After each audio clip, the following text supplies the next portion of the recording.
I think we should make a start. So look, again, great to have everyone together again for our fortnightly catch-up, and it's been, I'm not sure what number now, but it may be number 5, I think, Suzanne, that we've been doing these sector catch-ups, which has been fantastic. Again, they're very informal, more of a meeting table and a coffee as opposed to a conference, and that's been received really well by all the members that have been attending. So another great session today, and again the speakers today are based on your feedback as members. So it's my pleasure to introduce those speakers to you today. So we have all the way from beautiful Tasmania, we have Sue Leitch, who's the CEO of COTA Tasmania. We have Marnie O'Loughlin from Victoria, obviously. He's a Transport Manager at Eastern Volunteers.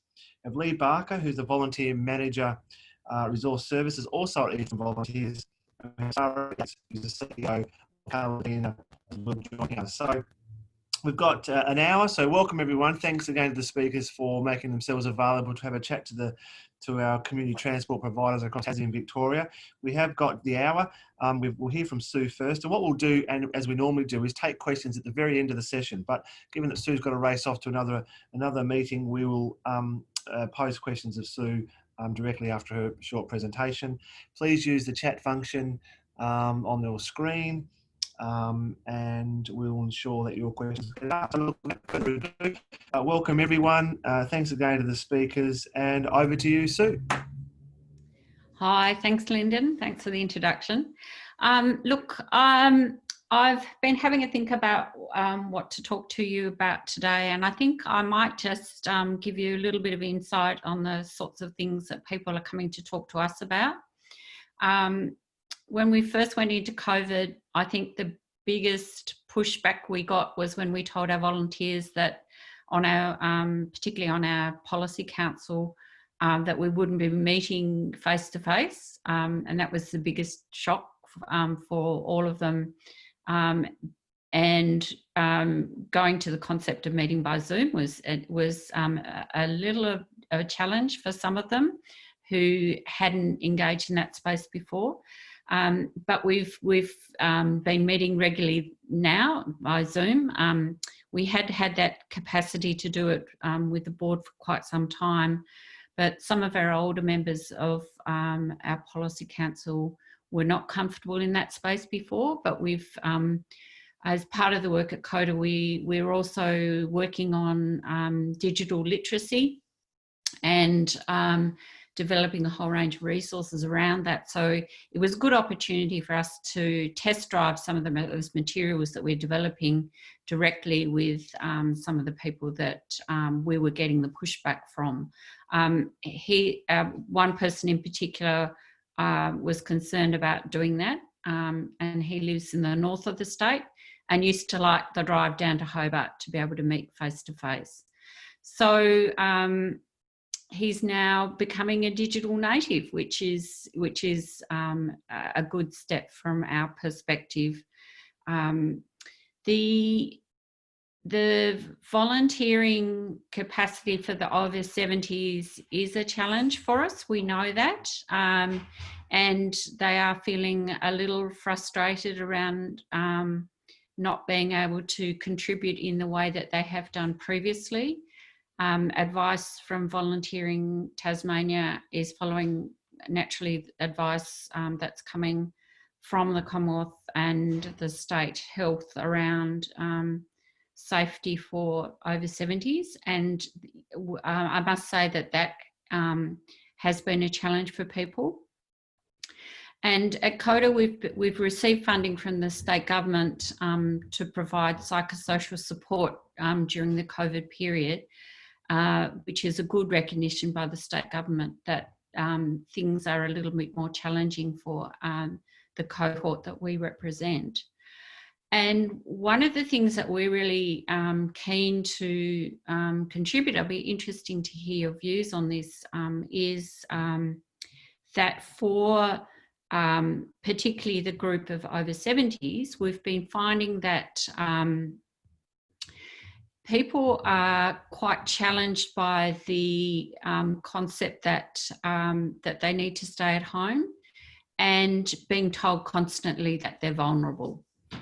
And from our perspective, this is a bit of a challenge, and we've been working really hard on our messaging to be able to find ways that people, if they can't volunteer in the way that they do normally because of the health advice, well, what are some of the other ways that they can still contribute to society? Because we know, and you would all know, that volunteering is a really important for people's well-being as well. So we're about to go out with a community campaign that has some key components in it that adds value to the community from older people, but in different ways.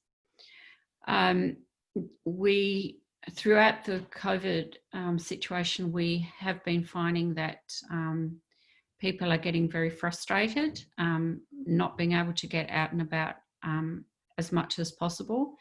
In fact, I had a conversation with a woman earlier today who is in a residential aged care facility, and she used to still get out and about in her community, and she can't do that now. And there's, particular restrictions around residential aged care facilities, and I know the visit access component has been a challenging one as well, and that's probably the biggest issue that people have been coming to talk to COTA about, is about accessing to visit to visit loved ones in aged care facilities. But she was pointing out that the flip side of that as well is that she can't be part of her community, and she is feeling quite violated by that, because yes, she knows the risk, but she really misses that social connection. And I think this is something where your services that you provide under Commonwealth Home Support is so critical, that we always focus on the fact that it's about transport, but you're actually really important for providing that intangible thing called social connection. And I think COVID has really pushed us in that area to really consider what social connection is really about. So it's been a big wake-up call for us, and it has certainly highlighted that there are particular groups in the community that are more vulnerable to social isolation, and working out new ways that we can reach out and connect to them is really important.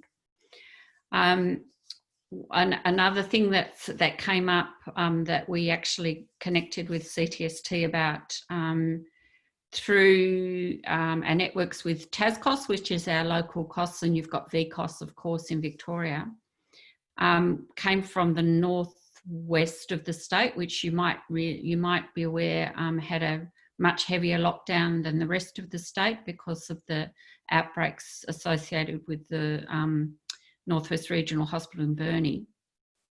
And again, it talks to that social connection. So it was a lady who was certainly being supported by CTST in one area, but what she was really wanting was access to books, because she was an avid reader, and the home library service had, of course, closed down. So sometimes the things that we usually take for granted in how we conduct our life has been turned completely on its head with COVID. And we managed to connect to another volunteer group on the Northwest Coast to be able to support that person, which was really great.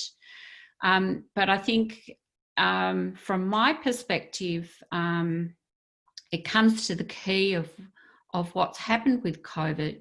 This tiny little virus has just completely turned our world upside down and forced us to think completely differently about how we have to try and find solutions for people. Another piece of work that we've been working on at COTA is about older job seekers. And some of these might be volunteers, because when they're looking for work, we know that they're often volunteering. And so if you know of anyone in that situation that's looking for work, we've got a new website called Work 45 Plus, and it's got a specific section in it around resources that are available through COVID. We know that finding work is more challenging because of the COVID crisis. A number of industries have been turned on their head. We were working on that website anyway, but COVID meant that there were a whole range of new supports that were being brought in by both state and Commonwealth Government. It is a Tasmanian-focused website, but we're talking to our colleagues at COTA Victoria about how we can potentially have some Victorian-based resources going onto that website as well. And it's designed not only for older workers, but it's also designed for employers as well. And because one of the things that we do know is that people start to experience age discrimination in the workforce from about the age of 45. And that's why the website is called 45 Plus. And the employer section goes into why, businesses who do employ older workers, why do they do that, and what do they really value about an older worker? And it also sort of points out some of the advantages of having age-diverse workforces. So having a mixture of ages throughout a workforce where you can learn and benefit from everyone in the workplace, and everyone brings their own values and skills and experience to a workforce. I know that your volunteers are potentially older. It'd be interesting to see find out how you're handling that at the moment. But it certainly has been a challenging time for our cohort that we represent, and it'll be interesting to see how long we will be in this recovery phase, and the new challenges that might come from that as well. I think I've probably run out of time now, Lyndon. Well, look, close. You've done very well to right in that spot. So, look, thanks very much, Sue, and again, thank you for that overview. I think it's great to hear what COTA is doing more broadly, and particularly how it links to community transport and that issue of the volunteers. That's something that members are talking to the peak body about, that you've been told that you're vulnerable. You've lived 70 years of your life. You're a mature person. You're quite, you're a grown-up, and you've been told that you're vulnerable, and you're not able to make some decisions about your own, risk. And that's something I know, as when you asked the question about how it's impacted, I know that for our organisation at CTST, it's about 40% of the volunteers, either withdrew or were asked to withdraw. And of that, the majority we asked to withdraw. We're going through that process now of bringing them back. But so, look, great to hear about, and great to hear also too from the consumer side, that social connectivity and the social wellbeing is something that I guess community transport knows well, but we don't promote that very well. So as we move forward and we're advocating for our service, that's a good reminder to all of us. Just questions. Have we got any questions? I've got one question, but I might just kick off. That's really, it is around the 70 plus volunteers. And I guess, is there a sense or a view from COTA about, I guess, that dignity of risk and assuming that, workplaces, volunteer workplaces and, businesses across the country now are legislated to have the COVID safe plans. There's lots of information in the community. Is there a view from COTA in terms of volunteers 70 plus reintegrating back to volunteering? Look, this is something we're pushing for, both at a state level, but also at a Commonwealth level as well, because all my other COTA CE colleagues are and COTA Australia are in a similar situation, that there's not good messaging at the moment. It's not clear messaging. The messaging hasn't changed. It's essentially older. If you're older, over the age of 70 or over 65 with comorbidities, you should be staying at home and only going out if you really need to. and limiting your contact with other people. But what I'm concerned about is there's no vision forward for this group, where there's a vision forward for everyone else in the community. And that has its own psychological effects on what's going on. So we are pushing for it. We've asked for, the appropriate committee, AHPCC, or however, there's about 5 C's in there or something, but we've asked for them to really put some serious thinking into this, so that if it's not safe, well, just tell us it's not safe still and be clear about it. But if not, have some sort of vision forward for this group, because at the moment, as you say, Lyndon, it is very frustrating, and the dignity risk component does need to come into that. And this is what I was quite taken by this woman I spoke to this morning. She knows the risks. She's got a medical background. She knows the risks of her going into her local community. It's a community that's had no cases whatsoever, and she's saying, at the moment, that it's extremely frustrating and it's affecting the health of the people within that facility, and I think they do need to take that on as a really important piece of work, both at the Commonwealth level, at the state level as well. So at the moment, I don't have a sense for it, Lyndon, unfortunately. Yep. No, that's okay, and that's consistent. But I guess it's good to hear that there's, an agitation or a view from COTA that aligns, I think, with the sector. So that's wonderful. Look, are there any other questions for Sue while we have her momentarily? Doesn't appear to be anything coming through on the chat, which is great. Well, look, what we might do, we might move on. If there's no questions, we will move on. If you're having trouble with the function, I think you've got a pass here to press off mute and scream out. But unless that is the case, we will move on. And as we normally do, if there are any questions that come through post the speaker, we'll follow those up in due course and come back to you. So look, Sue, thanks again. Really appreciate your input. It's great to hear from COTA Tasmania, one of the really leading organisations in the sector. So it's great to hear from you. And again, look forward to chatting with you next time. Yeah, and I can send through the link to that website if people are interested in having a look at it. There's some really good resources on there. Wonderful. Thanks, Sue. Okay. Now we're going to hear from Marnie. Marnie O'Loughlin, like I said, is the Transport Manager at Eastern Volunteers in Victoria. And I'll hand it over to you, Marnie. Thanks, Lyndon, and thanks, Sue. That was really interesting, particularly because some of the things that you've talked about is very much in some of the thinking that we've started to move our transport forward a little bit in respect to engaging volunteers, but even with consistent messaging that we're getting from our clients too, that are at home and are quite frustrated and that are taking risks themselves that are concerning, to say the least, for some, to sort of think about what you've said and keep that progressing with what we're doing. I'm just going to share a screen with you. If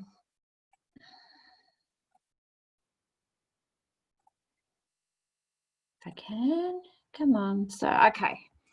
So there's not too many slides and I'm not going to bombard you with too much. But I just wanted to have a bit of an update from where we were 14 weeks ago when we first started this journey. And I think at the end of this, at some point, we all should take a few moments to really reflect on the achievements that each organisation's made, the successes that you've had, the learnings.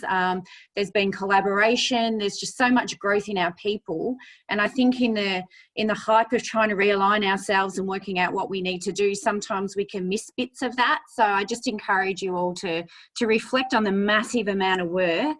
And also for me, just some feedback on this forum has been fabulous, to be able to really understand the situation everybody's in, to be able to grab things from each other and see how they adapt. So what I thought I'd do is just give you a bit of an update to where we are now. So from where we spoke the first time, one of the things that we've been able to do in the community space is to create some fabulous partnerships.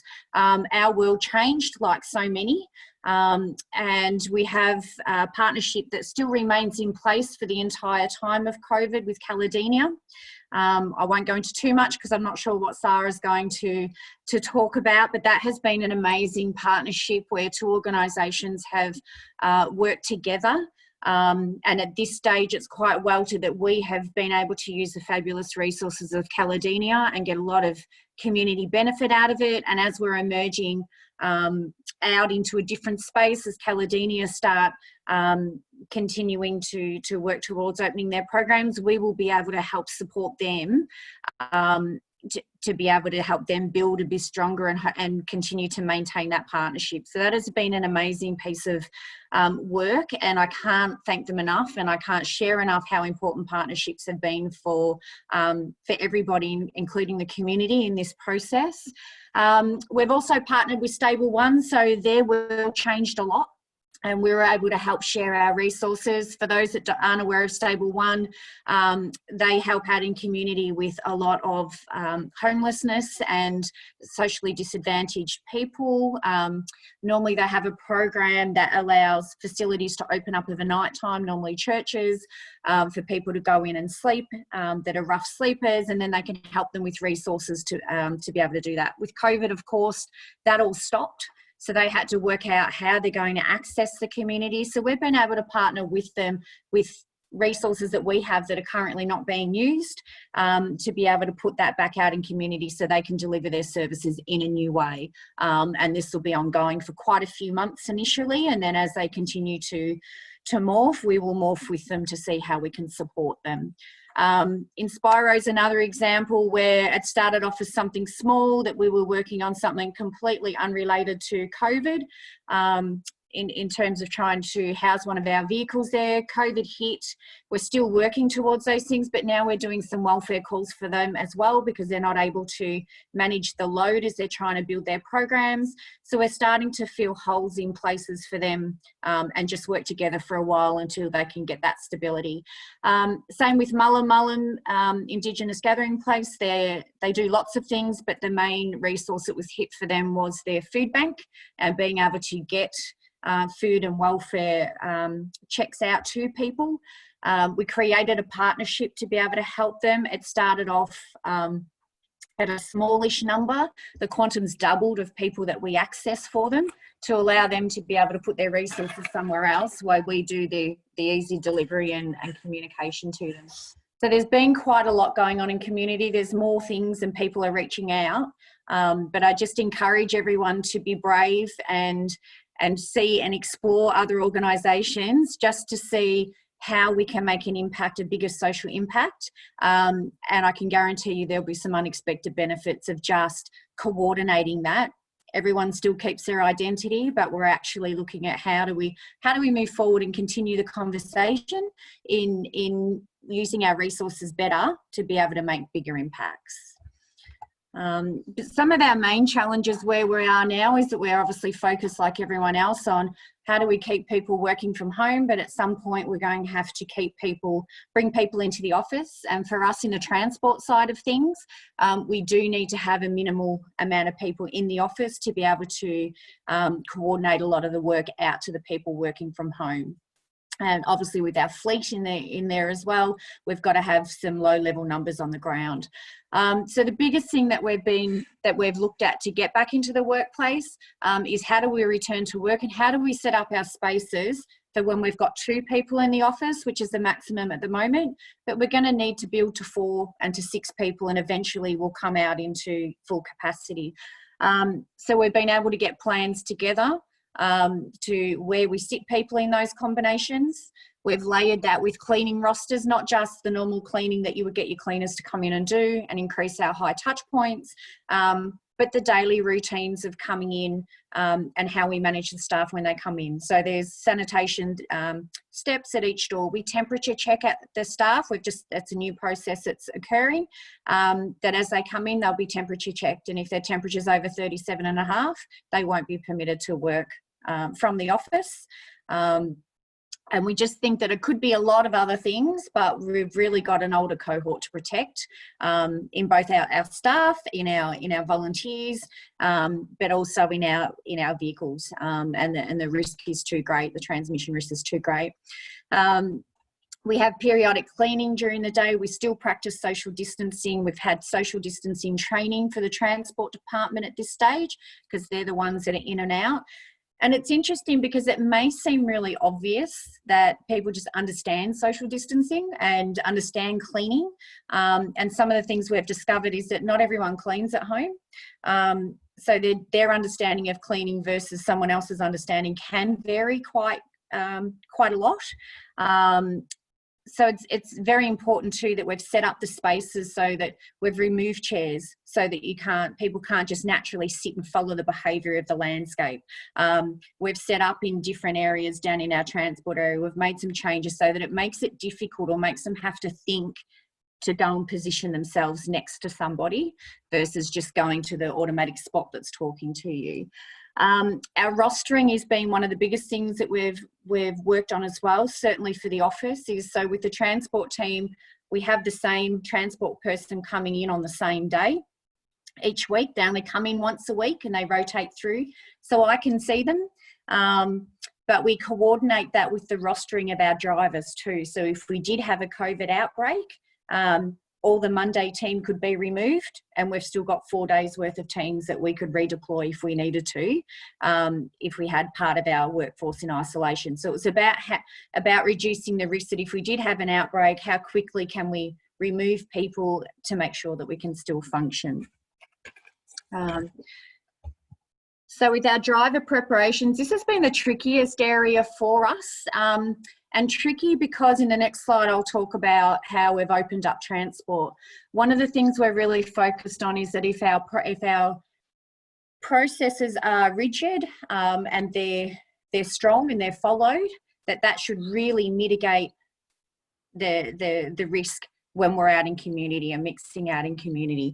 Pre-COVID, we had 51 drivers, 14 of them were over 70 and 19 of them were immune compromised. Which has been a really tricky space for us. COVID hit and now 14 weeks later we've got 18 drivers at this stage that's available. The number seems great, but when you spread that over a 2-week period, that's not a lot of drivers at the moment. And then the rest have potential immune concerns that have allowed them to isolate for the minute. We've also, through the volunteer bank, which Lee will talk to later, we have 6 what we call COVID volunteer drivers. So they're drivers that are temporary driving for us. They're younger drivers, which has been fabulous, and ideally we'd like to retain them, but we know that they're going to go back to their own employment. However, we don't know what that employment looks like for them yet. So in the meantime, we've got them on the road too. And we're actively looking to recruit for younger volunteers. It's not to say we're not going to use the older volunteers, but we do need a backup for if we get a second wave. We've got to think about what the future looks like. We do have a lot of concerns from drivers. They want to come back against recommendations. So they're 70, they feel fit, they might have what they regard as a small element, but they still want to volunteer. So it's very much what Sue talked about. They're like, hang on, I live on my own, or I'm not around other people. I want to be able to come back and add value. That's been a really clear message, and I would certainly suggest in the last probably 3 or 4 weeks that's getting stronger and stronger, and the same information is coming from the community. So we're still practicing social distancing in the depot. We roster our drivers so that they drive the same day every week. So they're in touch with the same office people every week. But on the second week of driving, so we use a 2-week cycle. So the first week they may take clients. On the second week, they're doing food bank deliveries, or they're volunteering in a passive way in the depot, maybe cleaning cars or doing different things, doing welfare calls.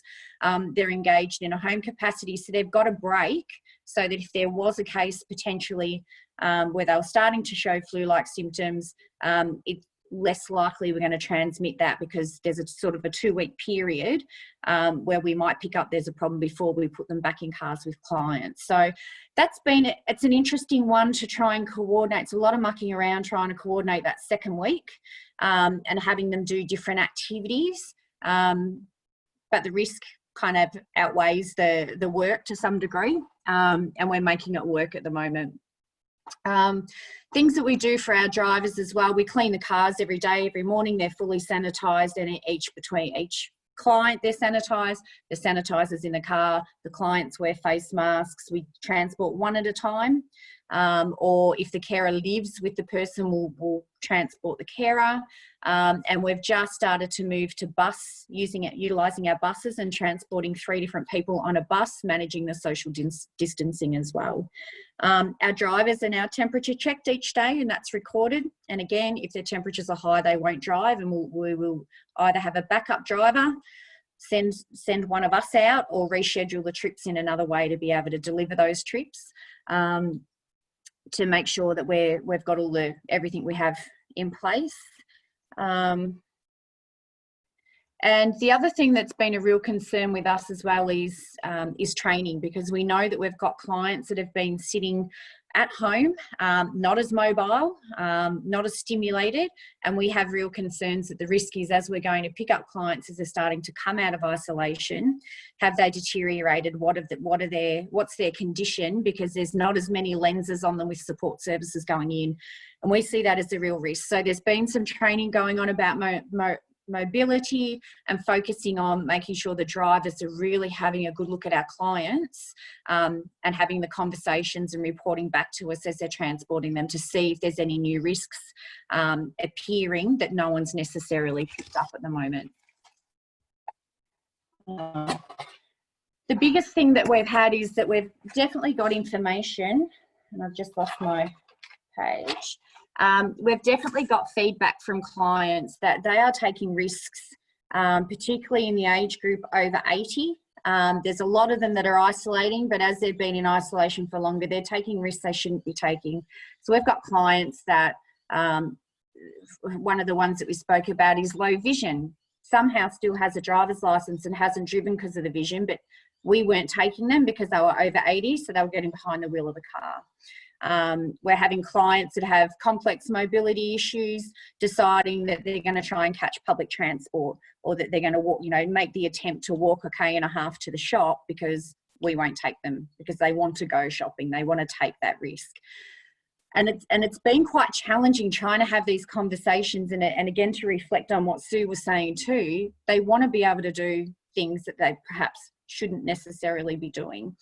So we had a good look at this, and we had a good look at how do we look at some of our drivers as well, because our perceived risk of you're over 70 and you're not driving because you're immune compromised.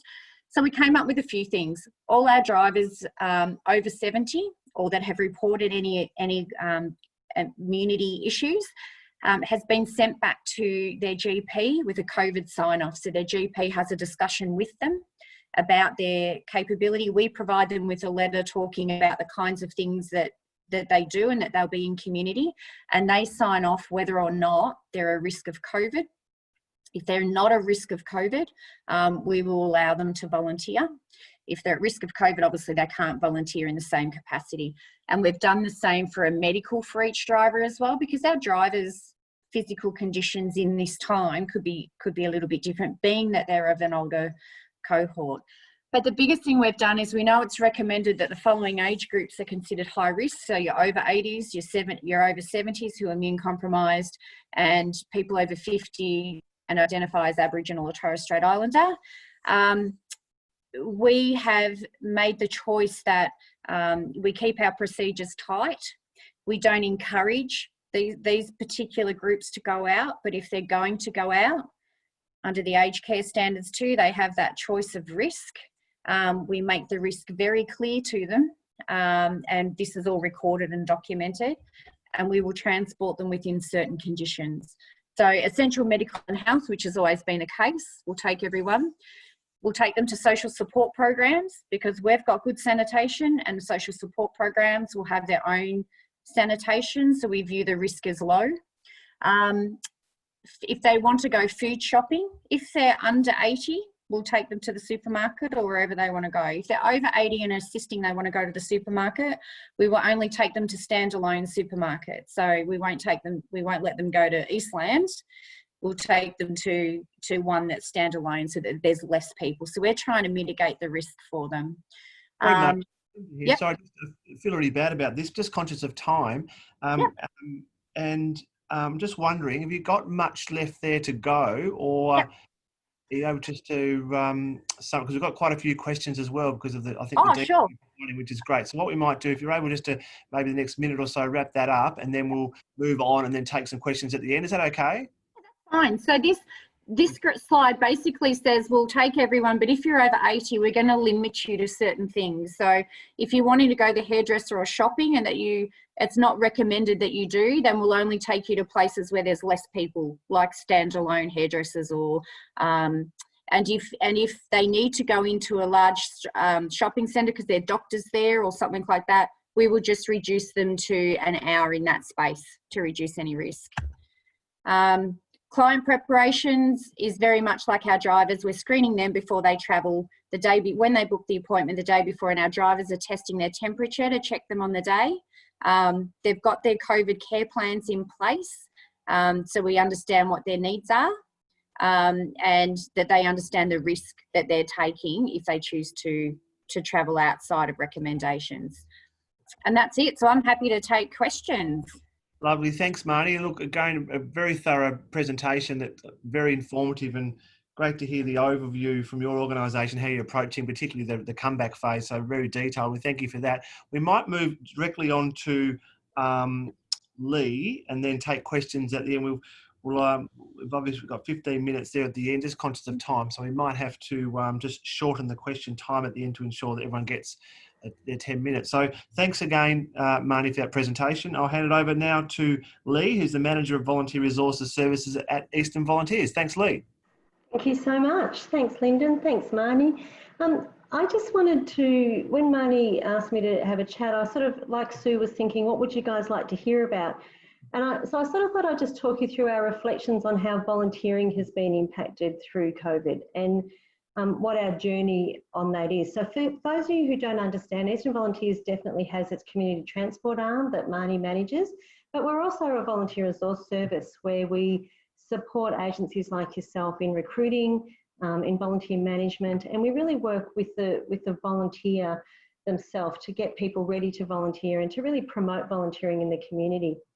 So what did we find? How did COVID affect all of that? So initially, when all those wonderful announcements came out about social distancing and social isolation, what happened? Agencies initially just closed their doors. So we found huge numbers across the sector of volunteering closing their doors.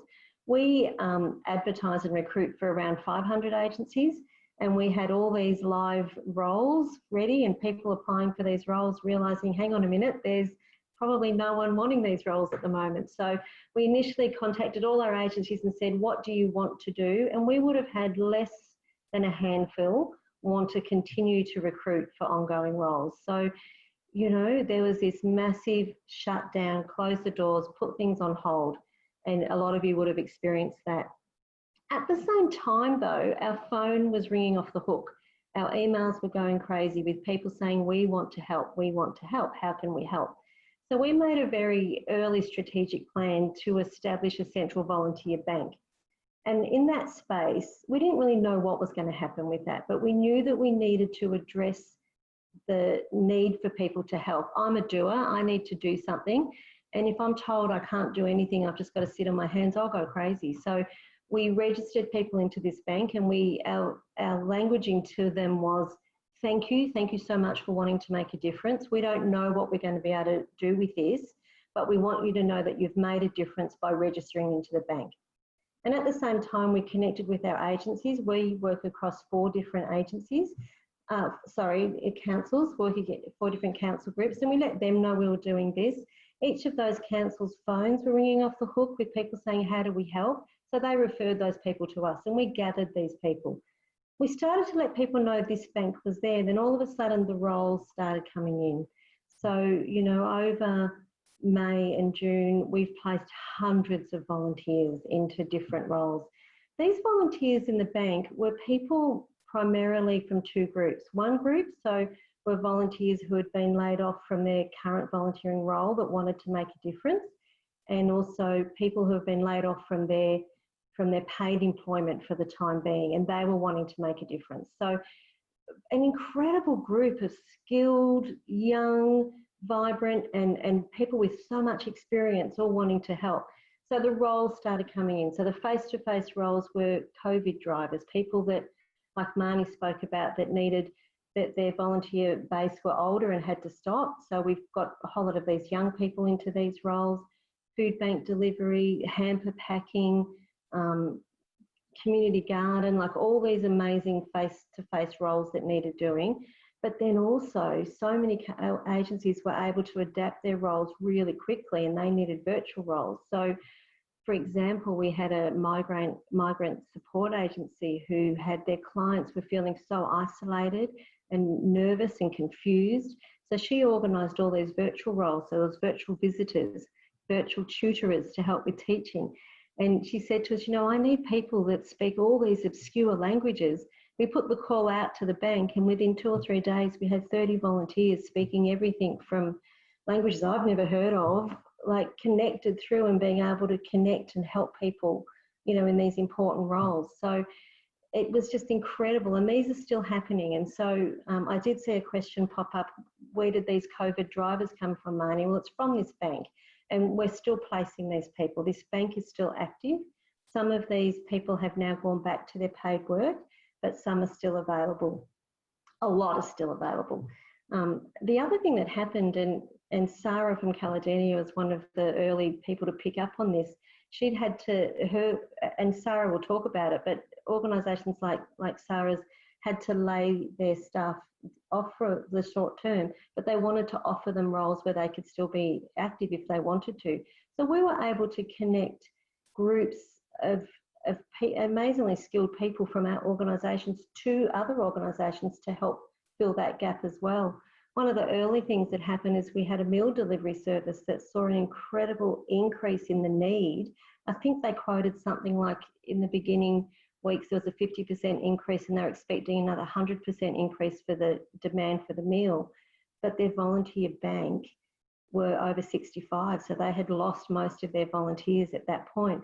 So we could connect a young cohort community group to them that supplied as many volunteers as they needed to get those meals delivered. So what we saw was that volunteering was healthy. So COVID didn't stop the want for volunteering. It stopped a lot of people from being able to volunteer, but volunteering has been really healthy through it. So we could see from the bank, and we could see from the response, that people want to volunteer. And we had an idea that that agencies, we thought we knew what was happening with agencies, but we wanted to get a bit more of a handle on that. So I did skip over a couple of points there. We did a lot of things supporting agencies as well, and councils as well, and we're able to make connections there. But to find out what was really happening with agencies, we surveyed the 500 agencies that we connect with regularly, and we asked quite a few direct questions around volunteering. I'm not going to share it all with you, but I'm going to share a couple of things with you. So the next slide just shows that we were asking, just wait for it to come up. So how did it impact volunteering within your agency? So what this shows us is less than 10% of those 500 agencies, less than 10% had the same amount of volunteering happening in May, in the middle of COVID, as they did prior to COVID. So about half of them had less than 50% of their volunteers active, but that would be something like, some of them might have had 10% of their volunteers active, and very few of them were in normal roles. They were in different adapted roles. There was a small increase of need, but overall there was a massive hit to the volunteering, active volunteering as pre-COVID. We asked the question why, and the next slide shows that it was really because of the whole social distancing laws was the main reason, and then the other part of that was the volunteers' age. What we found through talking through our agencies was that the agencies that could adapt were able to keep volunteering happening. Now easier to say in your sector. Adapting is really hard. You can't do a virtual drive to a virtual appointment and continue to deliver your service. That just doesn't happen. But I know with Marnie that they made the decision that every client would have a phone call made to them on a regular basis. So all of a sudden there was this need for, 1,400 clients or something to be contacted on a regular basis and do welfare calls. So there were those sort of roles, the migrant group and that kind of role. So organisations that could adapt could continue to have volunteers and get their volunteers active a bit earlier. But a lot of others, that wasn't an option. So this led to the question, are you worried about volunteer retention? And the next slide will show you that there's an overwhelming concern around volunteer retention post-COVID. I sit a bit on the fence on this one. Marnie and Sue both spoke about the fact that they've got volunteers wanting to come back so greatly that it's causing an issue. They're wanting to put themselves at risk and they're wanting to come back because they're just so keen to volunteer. And also we understand that volunteers fall away from volunteering when there's been a break to the volunteering. But COVID is different to anything we've ever experienced before. And we have it's not an organisation that's decided to take a break. This has come from the federal level. This has come from a world perspective. So, and there's great communication around that across community that, things have stopped, not because we've chosen to, but because they have to. So on one hand, there's a whole lot of volunteers that want to come back. But then we've also going to have a lot of the volunteers that will fall into the category of fear, and they will be concerned to come back and put themselves at risk. I think what we have to do here is be really careful with our messaging and our language. And I just encourage incredible communication to your cohort of volunteers. I recently was running a program and we had a building that was going to be demolished and programs were going to be stopped. And it was put off and put off and put off. And we never knew the date, but I would regularly email and call and speak to volunteers and tell them that I knew nothing. I couldn't tell them the answers, but I wanted them to know that they would know when I found out. And they were so grateful for that. So like, even if you feel you've got nothing new to tell your volunteers, tell them that. If they feel that you're communicating, if they feel that they're in the loop, they're going to stay connected to you so much more than any other way. So be encouraged. I think your volunteers want to come back, but also they need to be held and encouraged and embraced. And if at all, given something to do. Volunteers want to do something, so given something to do. And it might not be that they can't drive a car and they might not be the right person to make a welfare call, but there may be some research they can do for you. There may be something that they can do, or even just be connected with.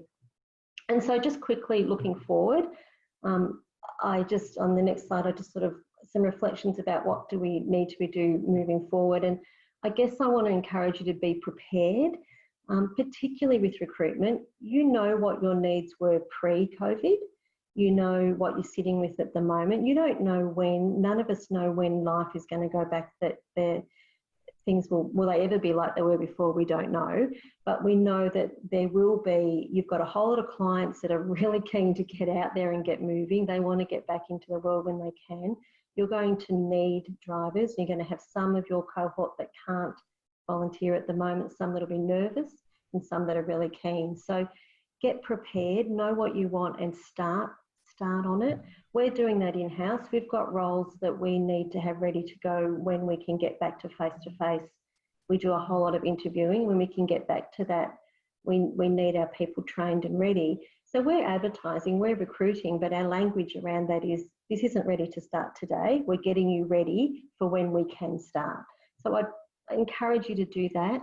When we did the survey, we asked people, what help do you want? And one of the biggest things that came back was that we want to know what other people are doing. So you've got this fantastic network here today for your particular sector, but if you're interested in connecting with agencies in other sectors but are local to you, we have some great community of practices, which is our network meeting, as do other resource services. So we can connect you to that if you're not already connected.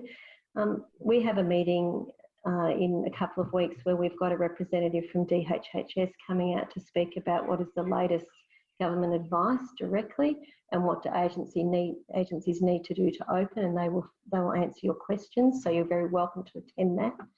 And also just know if you need some short-term volunteers, give me a shout because we can get those to you. If you want any support with ongoing recruitment, let us know. And any sort of support we can give you, we're here to support you. But I just wanted to say, be encouraged, because you guys offer the most crucial service, and the clients are wanting it, the volunteers want to be involved. We've just got to hold our breath and keep planning to move forward. Thanks very much, Lee. Look, thanks again for that presentation, and apologies with the time we had to push through. So look, thank you very much for that overview of what you guys are doing from a volunteer perspective. So, and what you've been doing, I think is outstanding. So well done and thank you. We'll move straight to Sarah Yeates now from Caladenia. And look, we have got a little bit of time left. So I guess, Sarah, take your time, and if we need to do the questions in the red time, we will, and what questions don't get answered, we can follow up in due course. I think it's important to hear from you, Sarah. So yeah, take it away. Thank you. Thank you very much, Lyndon. Thanks for the introduction. It's been really interesting listening to everyone this morning. And luckily, a lot of what I was going to say has already been said. So Caladenia provides dementia-specific social support to, at the moment, 76 people diagnosed with dementia. Most of those people, as you would understand, are over 70. And in the first days of COVID, we were in touch with a lot of other social support groups and made that decision, obviously, to cease face-to-face services. As Marnie said earlier, I then had a staff of 15 who are qualified. We were funded to continue to work. Some of the staff were doing, like a lot of other social support groups, activity pack deliveries, phone calls, Zoom programs. But that wasn't enough to keep all my staff busy with meaningful activities. So when Marnie made that call out, I put my hand up and said, you know, I've got some staff. Do you need them? What can they be working on?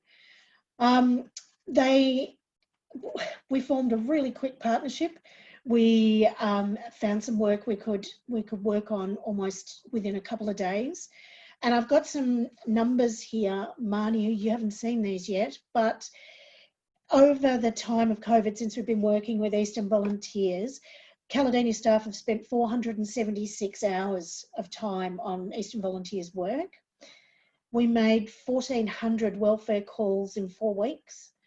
The Caladenia staff wrote 830 COVID-19 specific care plans and uploaded them. And at the moment, ending this week, they've been making 140 check-in calls each week.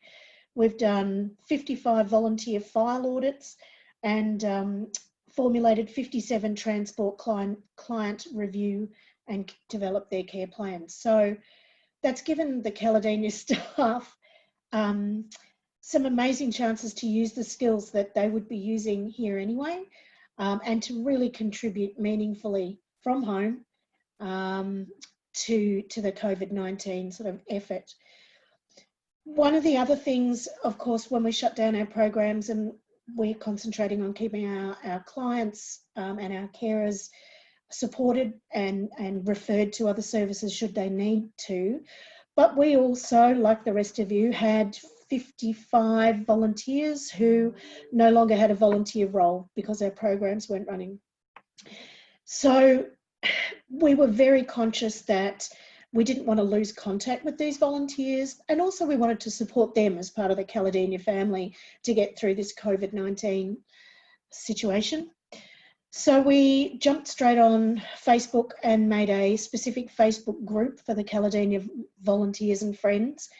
And they have been so active there, checking in on each other, posting photos of their dogs, putting up a recipe, posting puzzles. It's been a really, really active and engaged space. We also made the commitment, which has been a lot of work, to send out a daily email to everyone who's connected to us. So it's about 160 emails are going out a day. I had to learn to use MailChimp in about 10 minutes. And that email has been going out every single day with just a recipe or an update. We also made a commitment to videoing and uploading to YouTube a joke of the day every day. We didn't think it was going to go on this long. And people have been able to engage with us, and the staff still see their faces with some of these sort of technological things. For the people who don't use the internet, we've actually just developed a DVD. Staff videoed themselves either reading a poem or cooking a recipe or doing some craft. Emailed them all to me, and we put them into a movie and put them on a DVD, which will be delivered to people who don't have access to email or internet, including our volunteers. And we also have taken selfies of all the staff and printed those off in a big collage and actually posted it out just to tell people that we're still thinking of them. We're now working, like everybody else is, on risk assessments and coming back to a COVID-safe workplace. We're not anticipating that our programs will open this month, but we're looking at maybe next month in a very limited scale. We've got a beautiful venue, and in February, groups were probably 25 strong in that building because of social distancing. We're now looking at coming back to groups of 4 with 2 staff, which is just, it's going to be really hard to coordinate, but there are people who are very, very keen.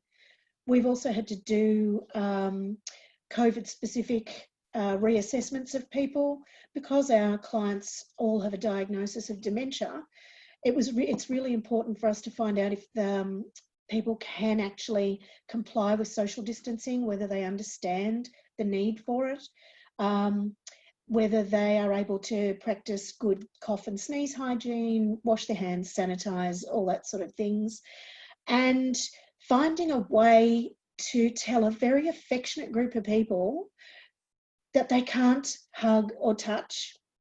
And this was a conversation we had yesterday, which was really interesting. To say to somebody, "Don't touch me," is so insulting and it hurts your feelings. We've come up with one of our volunteers who's a terrific artist. She's going to do some posters for us of 2 staff, caricature, standing a pool noodle apart, and we can blame the poster. If someone's coming towards us for a big, you know, "Oh, don't forget, it's a pool noodle, we have to stay apart." So just finding other ways to get that social distancing message across that don't hurt people's feelings.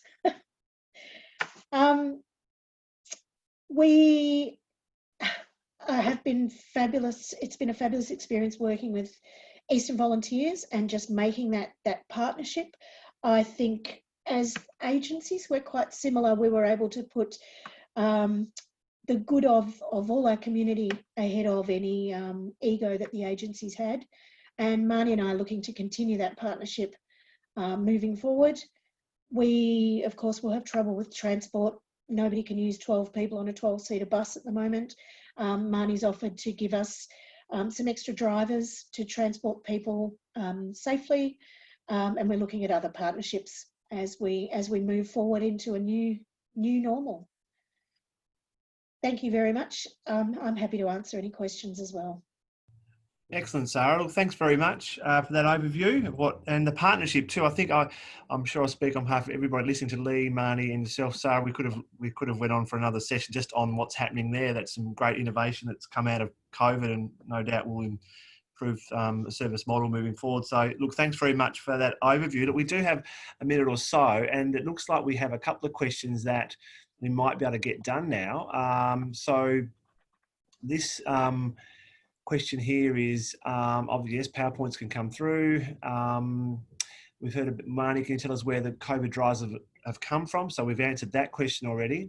One question there is from Jim. Marnie, how are you funding the cost of masks? You know, just to briefly give an overview of that or not, please. Yeah, it's not a very scripted answer in terms of we're buying them and we're accepting donations of them. So we don't have any extra funds. It's coming out of our coffers essentially. There are grants that are flying around that you can try and grab some money here and there. We did get one philanthropy grant for about $3,000 to be able to purchase you know, sanitizer and things like that, but most of it we're either buying it or getting it donated.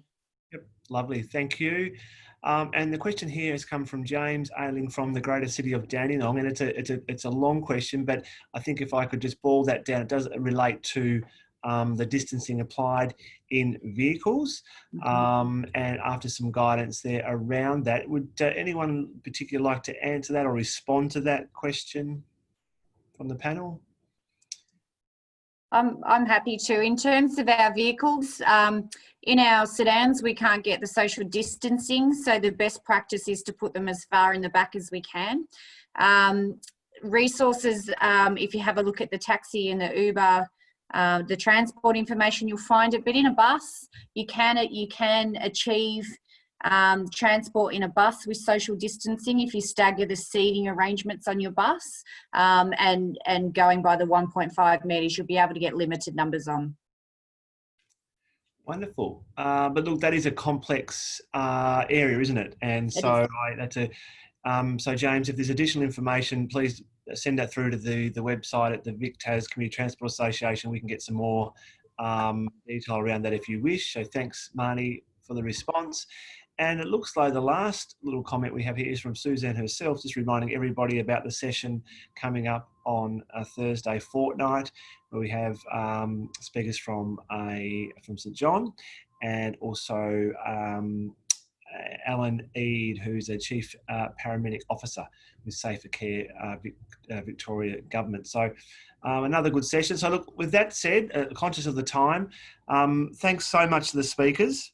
These sessions are really great. I'm learning heaps myself as we go through. I know that everyone else is as well. So the time that goes into preparing the presentations, really thank you for that. And they've been very informative. So thanks you all. Thanks for everyone for participating in the session. Thanks for Suzanne for again coordinating. And we look forward to catching up with most of you, if not all, in a fortnight's time. Thanks everyone.